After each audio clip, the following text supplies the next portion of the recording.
In the late 1800s, ranchers in northern Mexico rode the hills with their herds, protecting them from coyotes and wild cats. But when goats began turning up, dead drained of blood, but bodies untouched, their search led them to a scarred mesquite tree and caves that people had whispered about for many years. Inside, they found signs that no animal should leave, and when night came, something began to follow them. To this day, the men swore the sound of clicking in the dark was not meant for animals at all. So, before we continue, please make sure to subscribe and let us know where you're watching from. Thanks. I was 20 when goats started dying along our northern pasture. My brother Raul woke me before sunrise, and we left the cooking fire with stale coffee in our mouths and cold iron in our hands. The sky had a gray band over the mesas. Our horses breathed out steam, and the grass was short and stiff. We rode with Don Enzo, who owned the ranch, and 2 workers, Mateo and Luis. The dogs stayed behind on a rope because the night before they had frozen at the fence and would not cross. We followed the arroyo east, where the limestone broke into ledges and short cliffs. We planned to find whatever was killing the herd and end it fast because the season was lean and our fences needed repairs. The first dead body lay under a group of prickly pear cactus. Its body was stiff. The hide was unbroken, except for 2 small holes high on the neck. There was little blood on the ground. Raul crouched down and pressed 2 fingers above the shoulder. The skin felt cold. He looked up and met my eyes. I bent down to check the tracks. The dirt was smooth. No drag marks. No coyote prints. Nothing from a cat. The goats had run in a tight circle and then stopped. Flies were late and few, which I noticed but did not say out loud. Mateo crossed himself and said the old name for a thing that steals from corrals and leaves no trail. He said there were caves ahead on the south face, where the stone folded in on itself. The vaqueros on his father's place had kept away from those folds. They left offerings at a mesquite tree with a scarred trunk. He told us the tree still stood. I watched the wind push dust along the arroyo bed and said we should keep moving. We found a second goat near a dry seep. The same punctures, the same clean ground. Luis spoke too fast and then stopped. He was new, and he wanted to prove himself, so he offered to ride ahead. Don Enzo told him to keep his horse in line. He took off his hat, wiped his forehead, and said we would check the north slope before the heat climbed. He kept his voice even. I knew he felt the same thinness in the air that I felt. It was not silence. It was the way sound carried and then fell short. The way hooves struck the ground without echo under certain ledges. I marked the land by these changes. I had ridden it since childhood, and when a place felt wrong, I could tell it before my mouth formed the words. We cut north under the ridge. The limestone showed white edges where flash floods had cut out new runs. A black vulture stood on a fence post and watched us pass. It did not lift its wings. Farther on, we reached a scarred mesquite tree. Ribbons of cloth hung from one branch. Dried corn lay in a small clay bowl at the base, split by weather. Someone had left a strip of goat hide pinned to a thorn. It had hardened and curled. Mateo said his father had taught him to hang small food at the border of bad ground when cattle grew jumpy without cause. He said the cave mouth started 200 steps beyond the tree. Raul looked at me, then looked at the cloth, and said we were not turning back because of old talk. We tied the horses under a rock overhang where they could rest in the shade. They stood quiet at first. After a few minutes, the bay gelding started to toss its head. The dun rolled an eye and stamped. Raul checked their saddles and spoke low to them. The smell in the air shifted.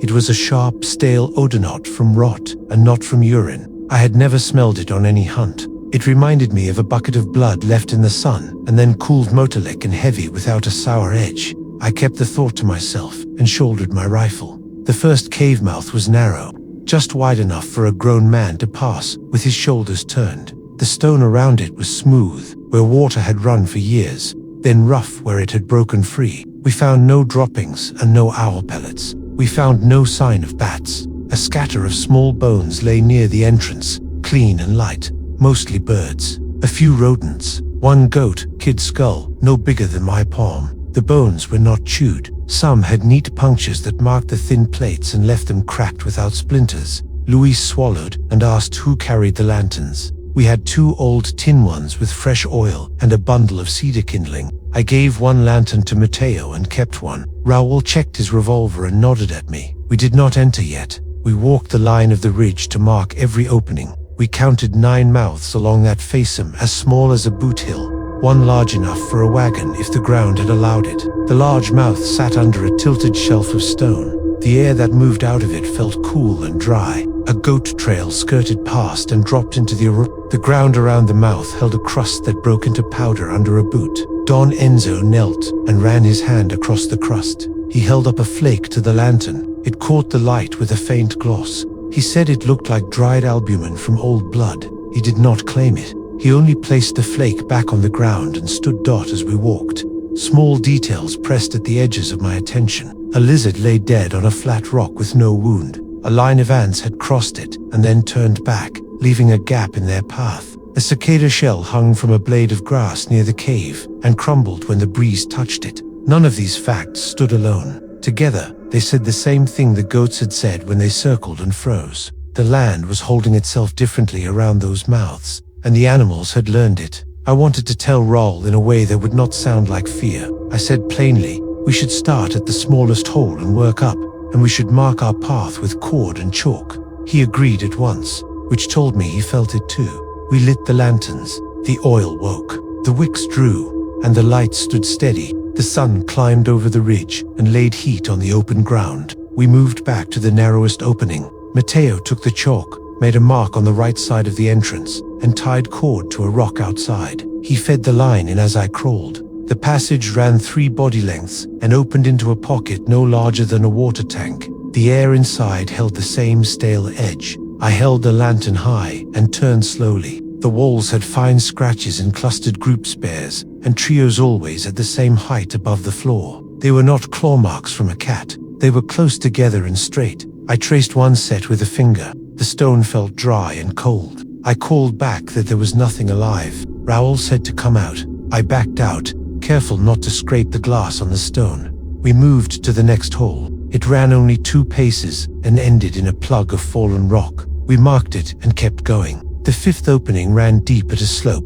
We set a second cord tied to a second rock and stepped down one at a time. Our boots rang on hard floor. The light picked out small piles of pellets in one corner. They were not from goats and not from rabbits. They were too regular, not like any droppings I had seen. Each pellet had a faint dark center. I did not touch them. The room held a sour trace that stung my throat when I breathed through my mouth. We listened. The sound in there was a low movement, not water. It was the shuffle of air through channels we could not see. It came and went without pattern. When we came out, the horses had pulled their reins tight. Foam stood at the base bit. Louise went to them and stroked their necks until the sweat lay flat again. He looked at me and then down at the ground. He wanted to say he was ready to leave. He did not say it. He picked up the coil of cord and asked where next. His voice had steadied. That was good. Fear that goes quiet can hold a line. Panic that speaks keeps speaking. We reached the large mouth near midday. The heat on my back met the cool air from the dark and set a hard edge across my skin. I held the lantern forward and saw the stone drop into a wide room. The floor showed marks shallow and many. They crossed and layered and pointed toward the deeper tunnels. They were not boot marks. They were not hoof marks. They were small and paired, repeated in measured steps. I felt my chest tighten. Raoul said to wait. He walked back to the mesquite and returned with the clay bowl and the strip of hide. He set them at the side of the entrance on the ground. He did it without ceremony, only with care. He said nothing while he set them down. When he finished, he looked at me and nodded once. I nodded back. We ate dry meat and cold tortillas under the overhang. No one said much. Don Enzo unfolded a paper map of the property and laid a small stone on each corner. He drew 9 small crosses where the mouths ran and circled the largest. He said we would go in no more than 2 rooms deep in any tunnel, and only farther in the big one because it gave us space to stand and turn. If we found a den, we would test fire and smoke before we did anything rash. Matteo said he would carry the cedar and a tin of oil. Luis checked his belt knife, sheathed it, and drank water. Raoul loosened his shoulder and rolled his wrists the way he did before breaking a colt. He glanced at me once, as if to measure how steady my eyes were. I held his gaze and held it steady. We rose and walked to the large mouth. The air that came from inside carried that same metallic trace and another layer I had not caught before, a faint, sweet note that turned bitter a moment later. I lifted the lantern and saw the first room open ahead, with 3 exit tunnels at the far wall. The ceiling hung low near the middle and rose at the sides. The floor tilted slightly down toward the right. I told them to watch the tilt. They nodded. We stepped inside and let the light move over the stone. We stood silent and listened for anything that breathed. The only sound was that slow, irregular movement of air through passages beyond our sight. We walked forward in a careful line, and the light reached the far wall. That was when I saw, at knee height near the right tunnel, a smear of fresh wetness on the stone, thin and dark, with 2 neat holes above it. I felt my jaw set. I raised a hand to stop the line. We had found where the trail led. Raoul moved up beside me and steadied the lantern with his palm under mine. Matteo set the cedar bundle down near the entrance and kept the oil tin in his pocket. Don Enzo crouched by the smear and studied the 2 holes above it without touching them. He raised his eyes to me and then to the right-hand tunnel. His look asked a simple question. I nodded. He told Luis to pay out the second cord. Matteo marked the wall with chalk 3 short strokes on the right. We stepped into the right tunnel in single file. The air cooled further. The floor tilted more. The lantern flames stood steady, which meant there was not much airflow here. The stone on the walls had the same grouped scratches at a fixed height. I noted that they were fresh in some places and old in others, and the old ones had a faint powder in them that came off on the tip of my finger. We moved 20 paces and reached a bend that hid what lay beyond. I lifted my hand to stop the line. We listened. There was a soft movement ahead, not steady, not rhythmic, short and spaced. We rounded the bend. The tunnel opened into a low room, no taller than a man. The floor held a litter of broken bones in small piece, more bird and rodent than goat. At the far wall lay a fresh goat kid intact, eyes open, body still flexibly to neat punctures on the neck. There was no pool. Raoul checked the flank with 2 fingers. He drew his hand back and shook his head once. Matteo swallowed and said nothing. Luis set the cord length over a rock and kept the slack ready. Don Enzo moved his lantern slowly along the floor. The small pieces of bone had been arranged in thin arcs near the wall. He nudged one with his boot. It rolled but held the curve. He did not push further. We stood in that room long enough for the air to feel stale. I wanted to test smoke here to see how it moved. Matteo opened the oil tin and wet a strip of cedar, then twisted it tight. I lit it from the lantern and held it near the floor. Then at shoulder height, the smoke rose, drifted toward the left side of the room, and slipped into a narrow seam I had not noticed. I set the cedar on the ground. The smoke thinned and vanished into the seam. The seam was no wider than 2 fingers, but it ran upward and toward the back of the cave. Raoul pointed at it. We marked the seam with chalk for later and backed out. I did not want to wedge hands into a place I could not see. We returned to the first large room and took the middle exit. The floor in that tunnel showed more of the paired steps. They overlapped and led inward. I began to see where the pairs spread for a moment and then came together again, as if the stride had changed on uneven rock. The tunnel sloped down in a shallow grade. The smell shifted to that faint sweet note that turned bitter near the entrance. It was stronger here and more complex. I placed it somewhere between dried blood and a plant resin with a hard edge. Matteo wiped his forearm across his face. I felt sweat gather beneath my shirt despite the cool air. The middle tunnel opened into a high chamber with a flat floor. The ceiling lifted enough that we could stand without bending. There were 3 alcoves cut into the far wall, evenly spaced, each one deep enough to hold a man. In the first alcove lay a set of bones that were not from a goat or a rabbit. They were long, with joint shapes I had seen only on cats and dogs. The skull in that alcove had flat teeth in front and pointed teeth, farther back worn and chipped with 2 small round holes through the thin bone near the base. In the second alcove lay woven grass, dry and grey, arranged in a shallow bowl. The grass had been braided into bands and then crossed to make a base. It was not the work of wind or water. In the third alcove lay a pile of thin hides not tanned, dried, hard cut into strips of equal width. Each strip had small punctures in a row near one end, as if something had run a tool through it for fastening. Luis stood at the edge of the lantern, light, and did not enter the alcoves. His right hand rested on his belt knife. His jaw worked. He had stopped speaking, and that was fine with me. Don Enzo knelt near the woven base and inspected it without touching. He kept his hands on his knees. He took in the braid pattern and the way it had been crossed. He looked at me and said, in a low voice, that a person had done this, or something with hands. He did not ask a question. He stated a fact. I nodded once. Raoul stepped closer to the strips of hide and counted them. There were 9 strips, each the length of a man's forearm, each pierced at the same interval. He stepped back again. Matteo spoke. Then finally he said his father had told him about caves, where a thing gathered tools the way a person gathers tools. He had not believed him.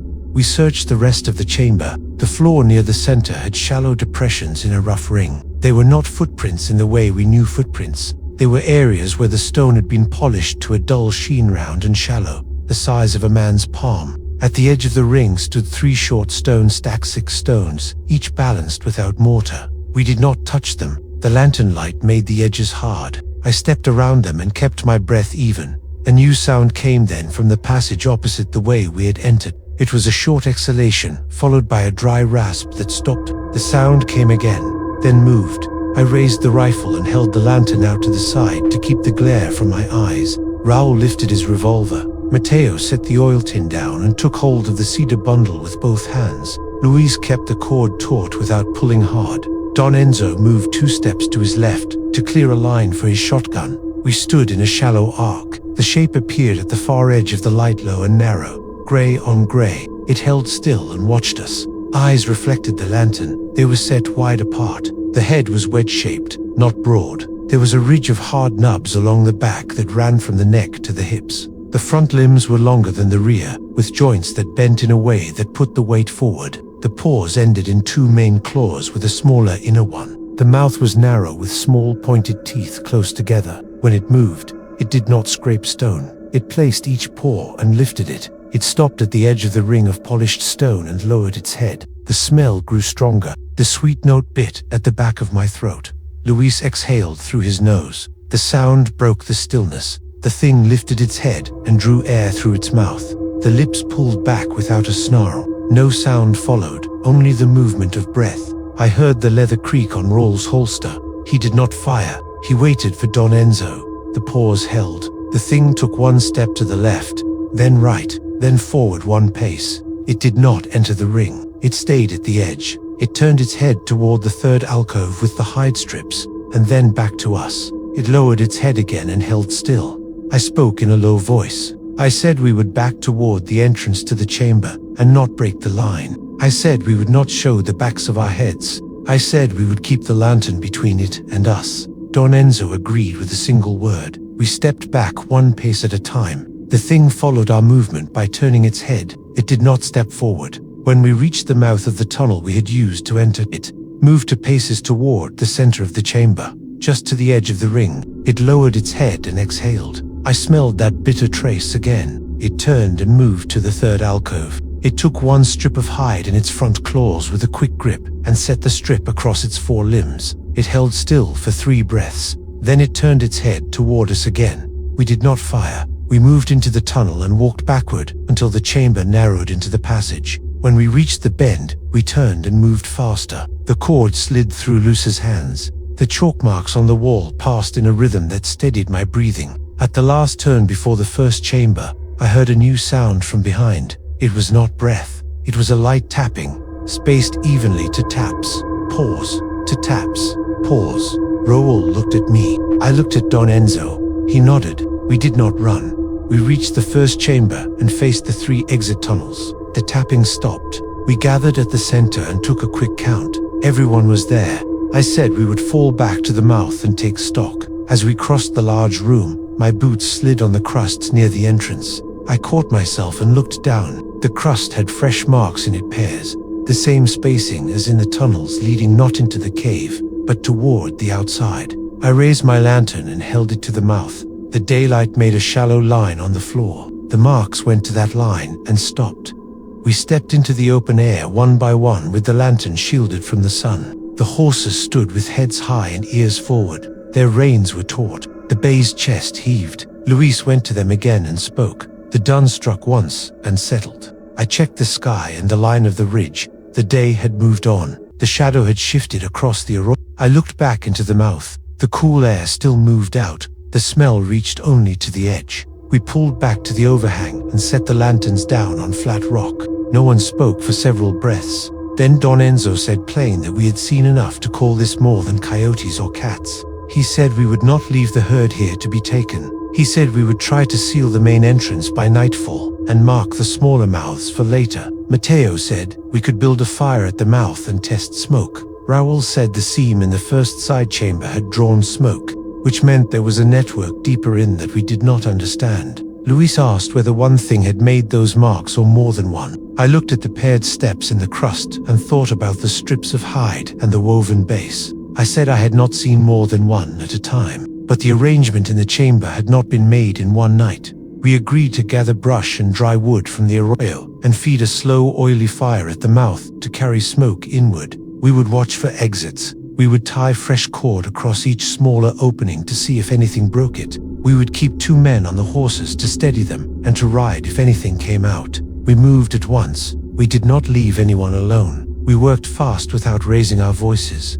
The sun stood high but would not hold long. I felt the hours narrowing and the tasks growing. I kept my hands busy and my mind on each step. The goats in the north pasture would not survive another night of this dot. We cut mesquite and juniper branches from the arroyo floor, stripping them down to dry lengths. Mateo broke the brush into smaller pieces for kindling, while Raul gathered heavier limbs. Luis kept glancing at the ridge. He said nothing, but every time his head turned, his hand stayed near the knife on his belt.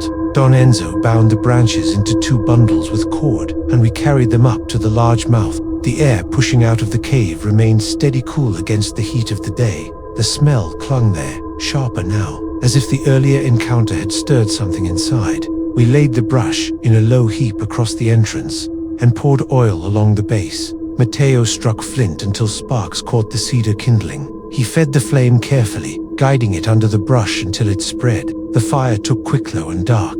Thick smoke coiled and pressed inward against the draft. We stood in silence as it rolled into the dark. The horses down below grew restless again, tossing their heads and snorting.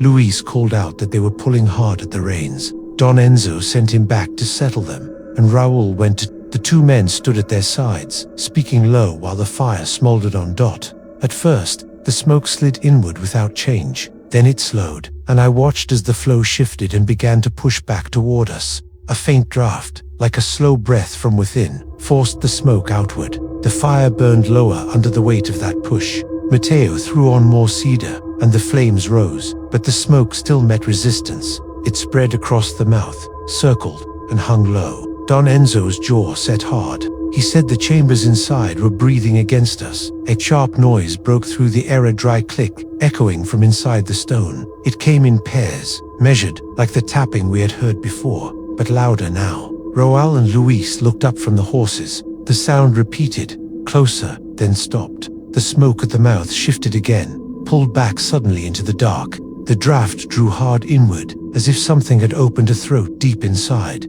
The fire crackled, sparks rushed forward, and the heap leaned toward the cave. Don Enzo raised his shotgun and stepped forward. I lifted the rifle beside him. We stood tight at the edge, waiting for movement. The air stilled. The smoke thinned. Nothing came out. We did not lower our arms. The quiet held too long. Then the bay gelding screamed and reared, snapping its rein against the overhang. Raul shouted and pulled it down, barely holding the line. Luis pointed past the arroyo across the slope, near one of the smaller mouths we had marked with chalk. The cord tied across the opening sagged. It had been cut clean. No fray, no strain, only severed, but we ran to it together, leaving Mateo to keep the fire alive at the large entrance. When we reached the opening, the cord lay on the ground in 2 halves. The chalk mark on the stone had a new scratch through it, fresh and pale. The tunnel inside was dark. The air carried that same sweet metallic odor. Raul crouched low, studying the cut. He said it was not chewed.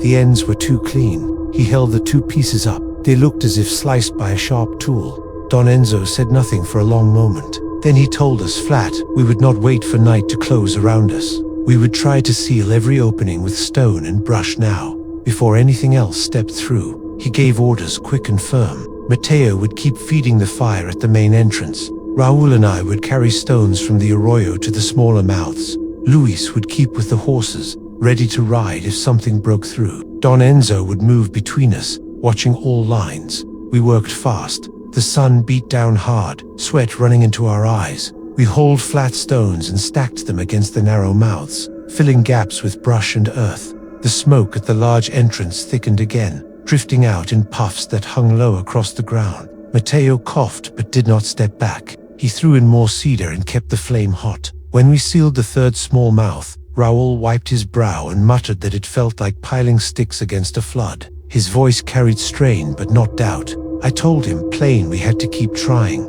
Half an hour passed before the first stone wall collapsed. A crash sounded from the far end of the ridge where we had blocked one of the tighter openings. Dust lifted into the air, and a section of stacked rock rolled down the slope. We ran to it. The brush we had wedged in had been pushed from inside. It lay scattered downhill. Among it, we found 2 strips of goat hide, fresh and wet, laid neatly across the stones. Luis swore under his breath and gripped his reins tighter. His horse turned in circles, foam on its lips. Don Enzo stared at the strips and then turned to all of us. He said we were wasting strength trying to hold the ridge. He said the thing or things knew every turn of the tunnels. They would come out where we least expected. He said our work was only marking ourselves for them. He ordered us to pull the horses and move the herd south by nightfall, away from this ground entirely. His tone left no space for argument. Raoul looked like he wanted to speak, but closed his mouth. Mateo doused the fire with earth, though smoke still seeped from the stones. The mouths along the ridge exhaled faint wisps, carrying that bittersweet odor stronger than before. We loaded what we could onto the horses, tied off the rest, and began leading them down the arroyo. The sun tilted low, shadows stretching across the scrub. The goats in the northern pasture bleated faintly in the distance, restless as if they felt the air shift. The ridge behind us stayed quiet, but the weight of eyes pressed on our backs. I walked at the rear, rifle in hand, turning often to check the slope. Each time I looked, the mouth seemed darker, wider, as if the stone itself was watching. We did not speak much as we moved. Our boots scuffed dust into the dry air. The herd bleated and pushed against each other, nerves running through them. I thought of the bones in the alcove, the woven grass, the strips of hide pierced for fastening. I thought of the tapping, the measured breath, the way it had held back at the ring of polished stone. My jaw clenched. We were leaving, but I knew it was not finished with us. We would be watched, perhaps followed, and perhaps tested again once the dark came. The first stars appeared faint above the ridge as we drove the goats south. By the time the herd reached the southern pasture, the sky had gone deep blue, and the first bats wheeled overhead. We penned the goats inside a crude corral of split cedar. The animals pressed together, uneasy, their eyes catching the lantern light with a dull sheen. Luis tied the last gate shut and leaned against the post, his breath short. Raoul and I unrolled blankets near the fence, rifles within reach. Mateo built a low fire, stacking mesquite branches so it would burn slow through the night. Don Enzo walked the perimeter, his shotgun balanced in his arm, each step deliberate. We ate little dried beans, a strip of meat each, and water from the skin. The air hung heavy with the smell of smoke clinging to our clothes. My ears kept searching for sound beyond the herd: coyotes, owls, anything. But the night gave back only the shifting of hooves and the creak of wood. Luis muttered that he could not shake the feeling we had carried something back with us. He said the horses still pulled at their ropes, heads turning toward the ridge, though we were far from it now. Roel told him to keep quiet and save his voice for when it mattered. Still, his own eyes never left the dark line of hills to the north.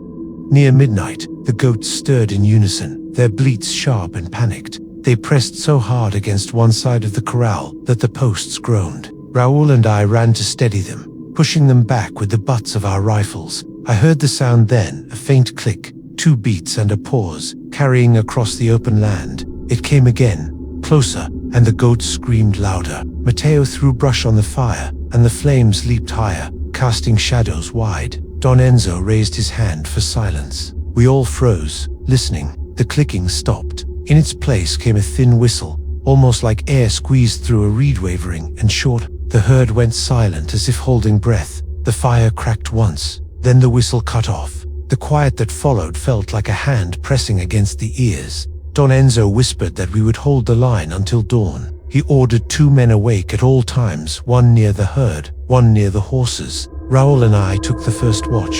Luis curled on his blanket, though I doubted he slept. I walked the fence slow, lantern held low. The goat's eyes followed me, glinting. Beyond the corral, the land stretched open low grass and scattered mesquite. The ridge, a black shadow against the horizon. Nothing moved there. Still, I could not shake the sense of weight, watching from that direction. Raoul sat with his back to the fire, revolver resting on his knee, eyes on the dark. He said nothing until I circled back. Then he spoke, voice flat. He said he had seen the hide strips in his sleep once before, when we were children, and his fever had taken him. He said he had woken with marks on his arm that looked like punctures. He never told anyone. He stared out again and ended it there. An hour passed. The fire burned low, the air cooling. I rubbed my hands and bent to add more brush when I heard it, a scrape of stone on stone. Far off, steady, drawn out. Raoul heard it too. We raised our weapons and turned our eyes north. The sound came again, closer. The goats pressed back from the fence. Don Enzo rose from his blanket and joined us, shotgun ready. Matteo grabbed the oil tin and poured it into the fire. Flames surged, lighting the pasture bright. For a moment, nothing showed. Then, along the slope of the ridge, 3 shapes broke from the mouth of the largest cave. They moved low to the ground, bodies narrow, ridges along their backs, for limbs long and heavy. Their eyes caught the firelight from far away. Luis woke with a gasp.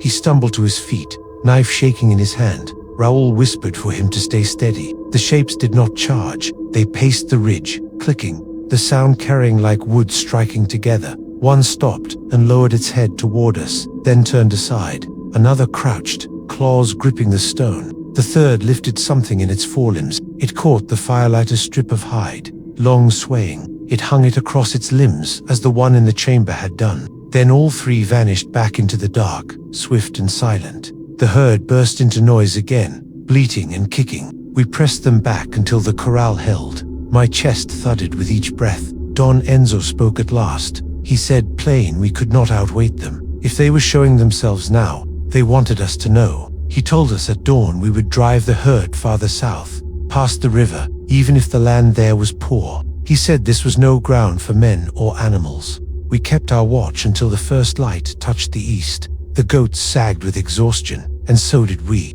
None of us spoke of the 3 shapes once the sun rose, but we all carried it in our eyes. We broke camp quickly, packed our things, and drove the herd south. The land opened wide, the river glimmering faint in the distance. The farther we moved, the easier the goats walked. Their cries softened, the horses steadied. The smell that had clung to us faded from the air. Still, when I turned to look back, the ridge sat black against the sky, silent and waiting. I knew we had not escaped it. We had only moved beyond its reach for a time. By midday, we reached the river. Its water ran shallow and brown, but it marked a line between pastures. Don Enzo chose a rise above the far bank for the herd, a stretch of grass, thin but safe. The goats settled faster than I expected, lowering their heads to graze. Their bleats softened to normal sounds. The horses drank deep from the river and stood calmer. For the first time in days, the air felt open, without that bittersweet trace. I wanted to believe distance was enough. Yet every time I closed my eyes, I saw those shapes on the ridge. The way one had lifted the strip of hide like it meant to show us something. We built a new fire on the rise. Matteo fetched more wood from the brush near the river. Luis tended the herd, checking hooves and fence lines. Raoul and I filled canteens at the water, our eyes never straying far from the northern horizon. Don Enzo sat on a flat stone and studied his map, tracing a line south with his thumb. He said we would keep moving the herd in stages until we reached his cousin's land near San Juan, far beyond the hills. He spoke low, but his voice carried certainty. He would not risk losing the ranch to whatever lived in those caves. Through the afternoon, the land stayed quiet. We took turns resting, though none of us slept well. Each time I drifted, a sound in the grass pulled me up. Lizard's tail, a locust wing, a goat's sudden call. Raoul stayed restless too. He sat, sharpening his knife until the edge gleamed. At one point, he said, almost to himself, that he had felt something brush his leg when we left the ridge, not claw or tooth, just a weight, like a hand steadying itself. He looked at me, then shook his head, as if the words should not have left his mouth. Toward evening, clouds rolled in from the west. The light grew dim and the air heavy. A storm gathered. We worked fast to stake the herd inside a makeshift corral with cut branches. Thunder rolled low across the sky. Rain fell in sheets, drenching the ground, running in rivulets toward the river. The goats huddled together. The horses pulled their reins but did not panic. I lifted my face to the rain, grateful to smell only wet earth. Yet under it, faint and sharp, the old trace returned. My stomach tightened. I told Raoul I caught it, and he nodded without hesitation. He smelled it too. That night, we kept the fire high despite the rain, feeding it with whatever dry wood we had covered. The herd bleated off and on, disturbed by the storm. The thunder masked smaller sounds, but now and then, between rumbles, I heard clicks soft at first, then sharper. They came from across the river, on the near bank we had left behind. I raised the lantern high and saw nothing but dripping mesquite. Still, the clicking went on to beats and a pause, again and again, steady as footsteps. Luis swore under his breath and gripped his knife. Matteo asked if we should fire a shot to warn them off. Don Enzo shook his head. He said we would not waste powder shooting at shadows. The storm eased near midnight. Mist rose from the wet ground, curling low over the pasture. The firelight threw our shadows long. Raoul and I stood guard along the corral. My eyes traced the line of the mist until I saw movement, low, deliberate, slipping through the grass beyond the river. One shape at first, then another, then two more. They did not cross the water. They stayed on the far bank, pacing, watching. Their eyes caught the fire, reflecting pale green. One crouched and tapped its claws against stone, the sound carrying across the water like a drum. The others froze and lowered their heads as if listening. Then they all rose and vanished into the mist, silent as before.